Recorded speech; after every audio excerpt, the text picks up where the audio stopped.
Pendant 3 jours, plus de 50 auteurs, illustrateurs et intervenants étaient présents au centre des congrès du Burghof. Un rendez-vous gratuit qui mêle rencontres, ateliers et découvertes autour du livre. Alors, pour cette 5e édition du Salon du Livre, la thématique retenue, c'est le livre sous toutes ses formes. Donc, nous proposons beaucoup d'ateliers autour du numérique, autour de l'IA. Il y a eu une table ronde, des conférences, beaucoup de choses autour du numérique, mais pas que, parce qu'il faut satisfaire un petit peu toutes les attentes, toutes les demandes.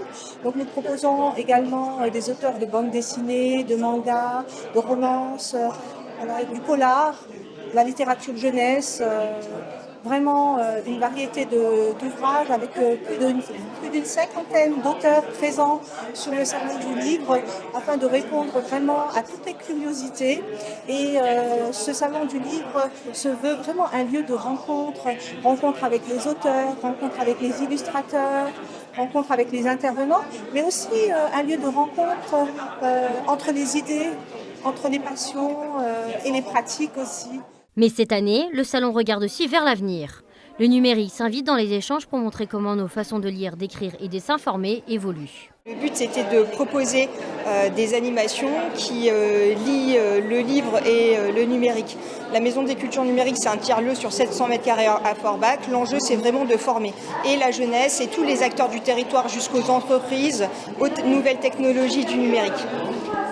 On a pour particularité de souvent lier l'art, donc tablette assistée par ordinateur. Les jeunes, ils sont en train de dessiner du manga sur les tablettes, donc ils apprennent à utiliser les différents logiciels.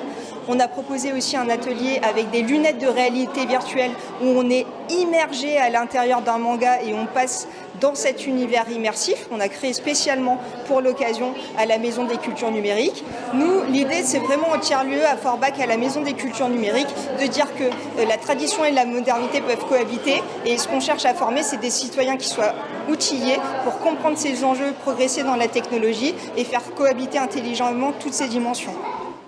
Cette évolution se retrouve aussi chez les auteurs. Comme pour ce jeune écrivain qui partage sa passion de la lecture sur les réseaux sociaux et vient présenter ses romans à seulement 21 ans. Alors j'ai commencé la lecture vers 17-18 ans et ça m'a vraiment passionnée, ça m'a bouleversée. J'ai commencé suite à un deuil où j'avais vraiment ce manque dans ma vie et la lecture a comblé ce trou qui s'était formé suite au deuil et j'ai dévoré des dizaines de livres vraiment par mois.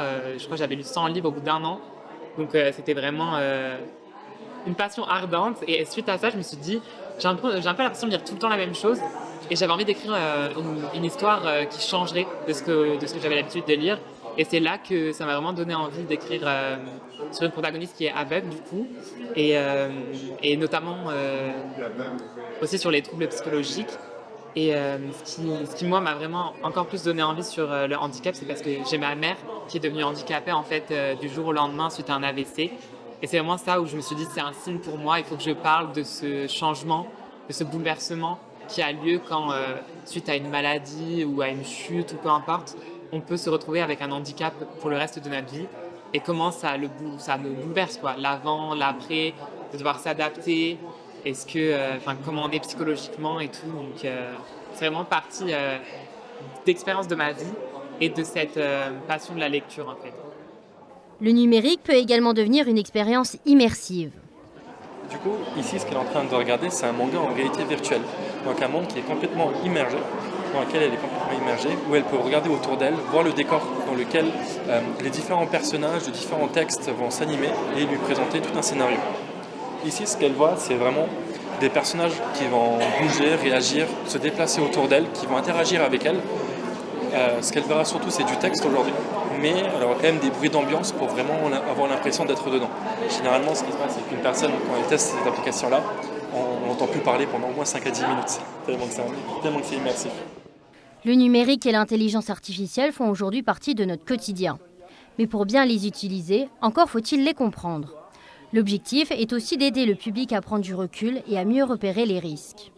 En fait, on a commencé sur un certain nombre de questions, puisque c'était une table ronde sur l'IA et l'éducation. C'est déjà commencé par parler de quoi parle-t-on quand on parle d'IA, qu'est-ce que ça signifie.